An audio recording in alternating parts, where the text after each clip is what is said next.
Tonight at 6 on Tulsa's Channel 8. Orange Power. A new report claims widespread drug use among its football team over the past decade.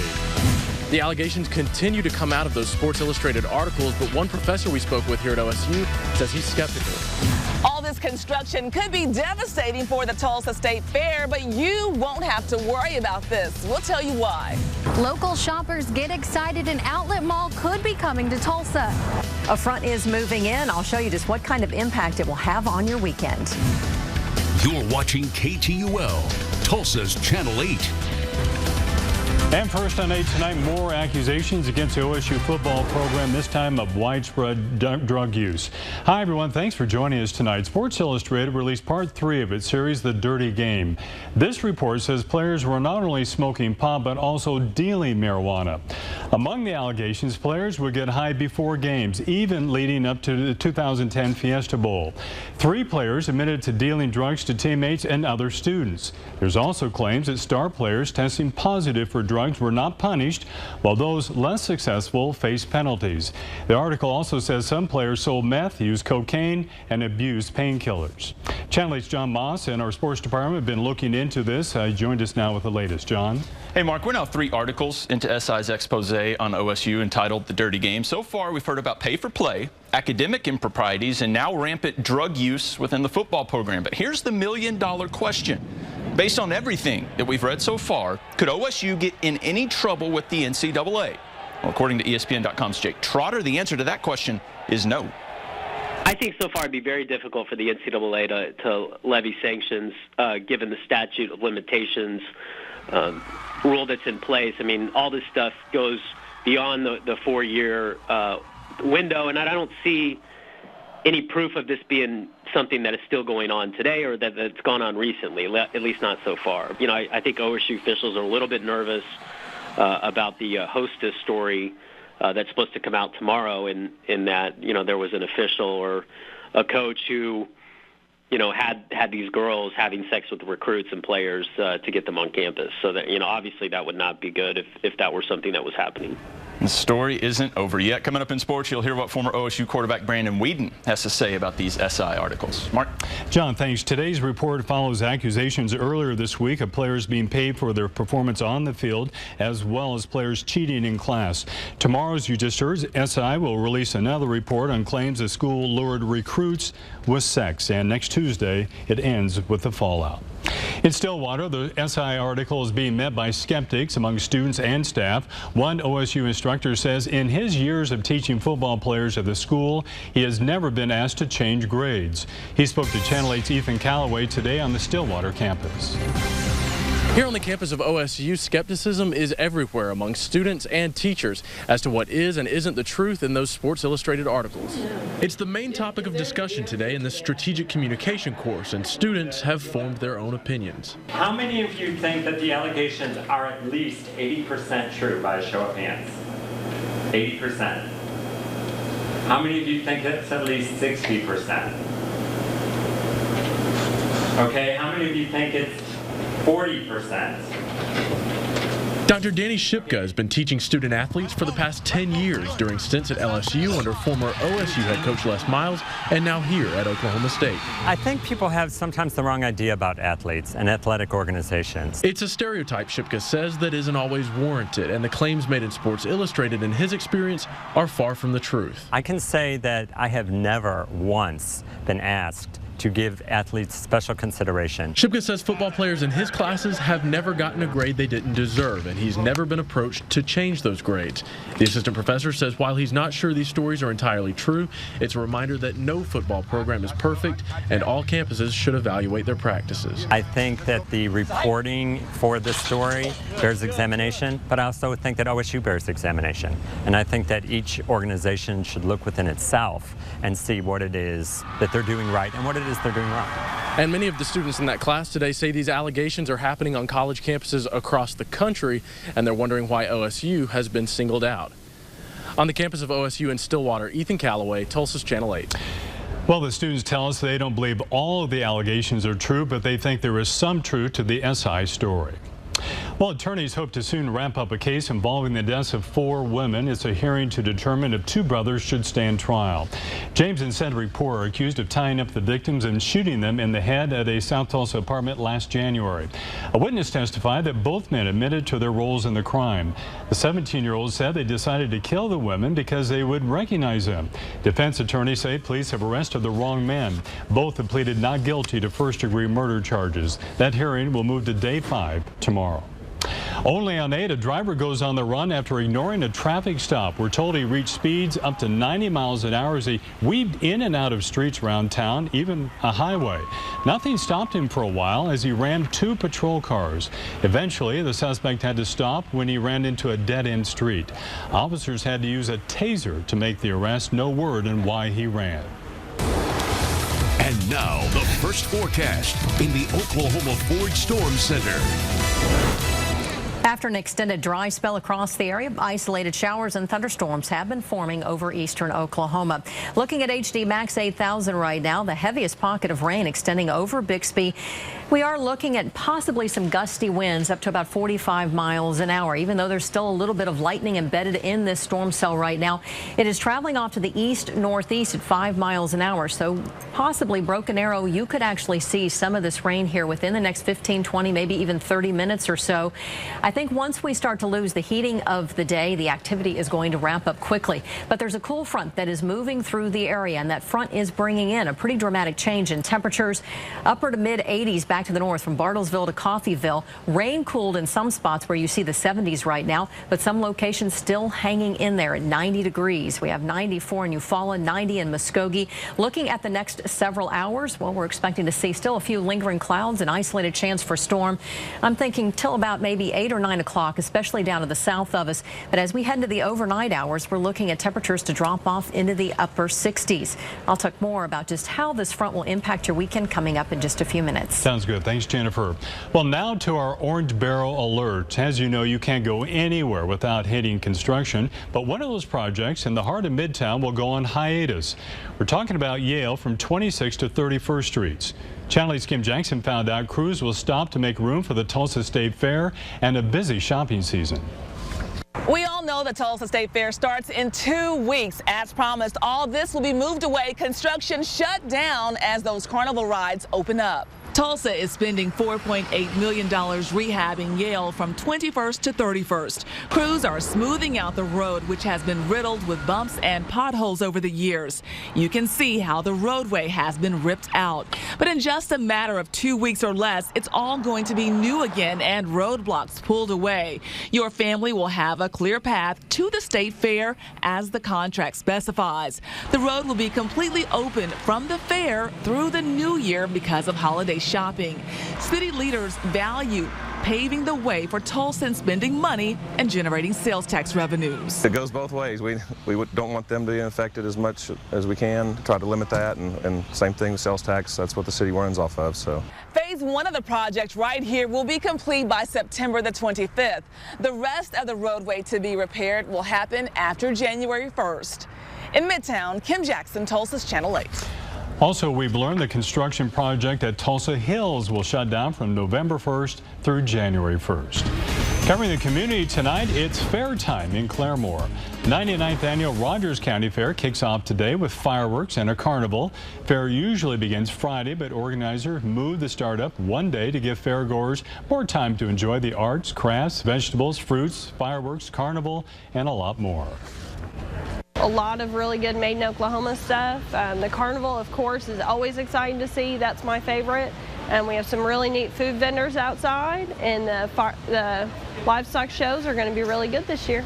There's no admission or parking fees. The 4-day event runs through Sunday afternoon. Coming up, an Oklahoma town finally gets the all clear after worms are found in its water supply. Plus, progress coming to East Tulsa. We'll tell you about plans for a new outlet mall and the hurdles it still faces. And a front is moving across the Sooner State right now, kicking up showers and thunderstorms. I'll show you how long this activity will stick around and what's in store for your weekend after the break. Plus, breaking weather, flash flooding turns deadly in Colorado as high waters sweep through neighborhoods.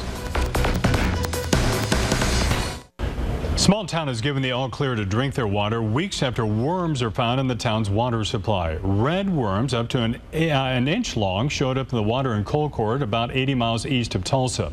A town of 815 people were told not to drink the water until tests were completed. Officials say it was never a health threat, just an unappealing problem. The hunt for energy in this state created thousands of environmental problems. Fortunately, a lot of progress is being made by removing those scars from the land. This is site number 13,000 in that effort. It dates back to the 1930s or 40s. It's being cleaned up right now on state wildlife land near Lake Oologah. We're on a location that has about 10 different areas that need to be cleaned up. Mostly we have concrete, pipe debris, areas that need graded, a little bit of saltwater erosion. So we're coming in, we're cleaning up that concrete and trying to restore the land back to how it was before the oil and natural gas company was out here many, many years ago. The work is done at no cost to the landowners by the Oklahoma Energy Resources Board. If you know of an abandoned well, report it to the OERB. We have a link with this story. Just go to KTUL.com. An outlet mall could be coming soon. City leaders are working with developers to put the mall in East Tulsa. It will be built near I-44 on 129th East Avenue. Channel 8's Kimberly Hulsey found out the traffic in the area is heavy. That's why the developers are looking in East Tulsa. The closest outlet mall to the Tulsa area is about 2 hours away. That's one of the reasons why the city says this location would be great for an outlet mall, and it means good sales tax revenue. You can see by the land for sale sign this property has been open for a while. It could get new life. This is a high visibility area for Tulsa.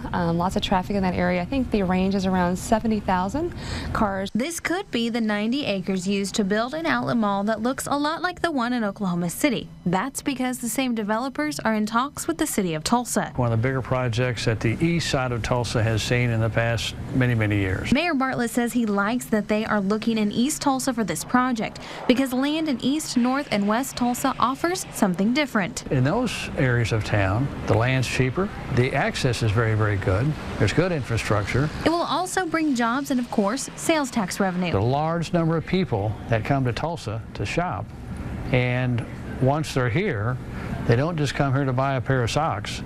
They usually come and they'll have dinner, or they'll go to a show someplace. Since it would be a lot like Oklahoma City's outlet, it draws on a different type of crowd that we don't already meet the need for. It'll have a different product because it's an outlet mall, so it will be more of a discounted type venue than going to a traditional shopping center. But right now, it's a cross your fingers type of situation that the deal makes it through. They're really trying to do their due diligence and their site work to really see what the demands are for the site and, you know, kind of figuring out the entire site. So at this point, it's still very preliminary. Kimberly Hulsey, Tulsa's Channel 8. Since they're still working out things like water and sewer lines in that area, the city doesn't have a timeline on when the project could even start. Now, your forecast in the Oklahoma Ford Storm Center. It's been almost a month since parts of eastern Oklahoma have experienced any rainfall. We've seen no rain here in Tulsa. Even though we've seen a few isolated showers and thunderstorms today, nothing like the weather conditions that Colorado is dealing with tonight. At least 3 people are dead after flash flooding tears through neighborhoods, destroying homes and stranding drivers. The dangerous conditions are even kept rescue teams from being able to reach entire towns that have been cut off by rock slides and damaged roads. Even students had to evacuate at the University of Colorado in Boulder due to high waters, and in some of those areas they've received over 9 inches of rainfall over the last 12 hours. And it looks like more rain is on the way.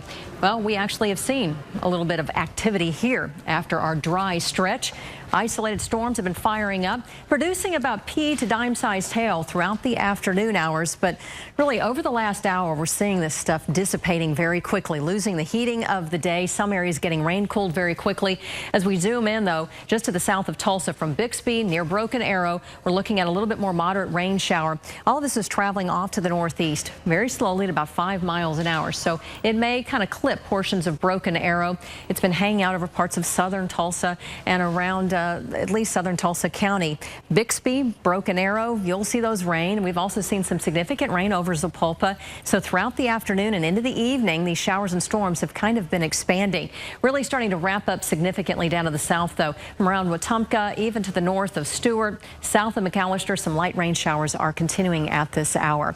Looking at the setup, what is going on? Front moving through the area. We are looking at a little bit more unstable atmosphere just right along this boundary. Drier air, though, is filtering in back behind this, so the winds have shifted. For at least most of the month, they've been from the south, really heating things up. Some cooler air back behind this front is kind of clashing with that warm, moist air mass, and so that's why we're seeing those showers and thunderstorms. Most active area, I think, will be over southern Colorado for tonight and even over Oklahoma. But then Colorado is really going to be the big weather headline here.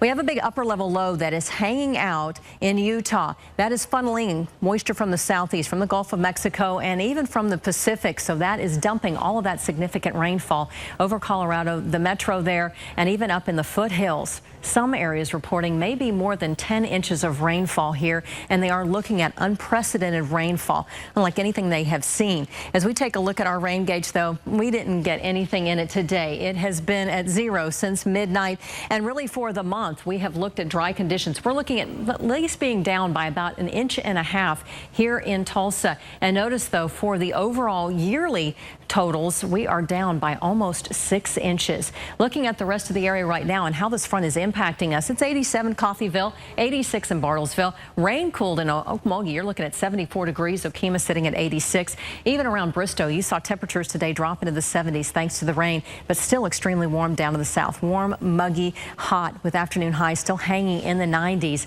right around parts of Eufaula. Skies were those clouds trying to build up this afternoon, but didn't materialize into a whole lot for a large portion of eastern Oklahoma.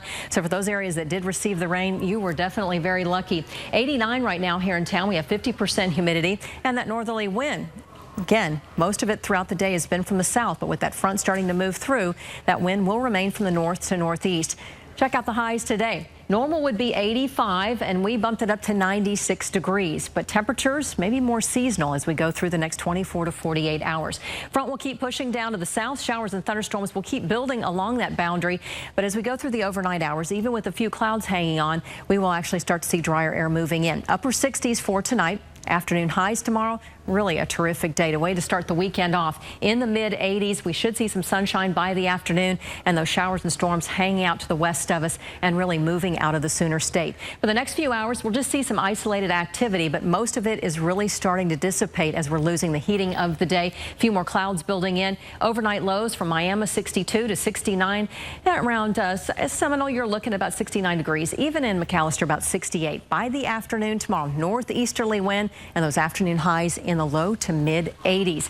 As far as the rest of the weekend goes, we're looking at mid 80s, even extending into Saturday. Dry conditions, Sunday 89, pushing back into the 90s, but temperatures, again, we can actually manage. These are manageable temperatures as we go into next week, and a slight chance that we could see some showers or storms early next week. Sounds good. Thanks, Jennifer. Coming up here from former OSU quarterback Brandon Whedon as he weighs in on the SI articles. In case you've been living under a rock, SI continued its 5-part expose on OSU's football program today with an article detailing drug use within the team. And just like the other 2 articles, there's plenty of wild accusations, but little proof within the article that backs those accusations up. Former Pokes quarterback Brandon Whedon was asked what he thinks of the articles. To say the least, he hasn't been impressed.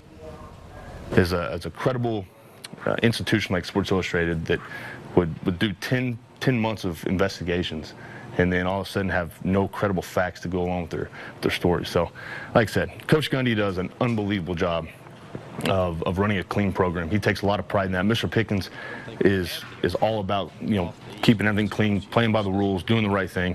In my 5 years there, I saw nothing but that. I mean, it was a very clean ran organization.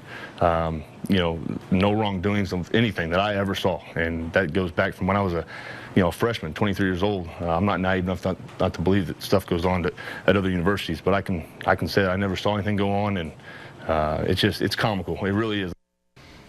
Well, believe it or not, we are in the middle of football season, so the Cowboys actually have to take the field and play a game this weekend. I think it's time we turn our attention to the field for just a bit. It's a good thing that the Pokes play Lamar in Stillwater on Saturday. No offense to the Cardinals, but if this was a Big 12 game, the distractions could really come back to haunt them.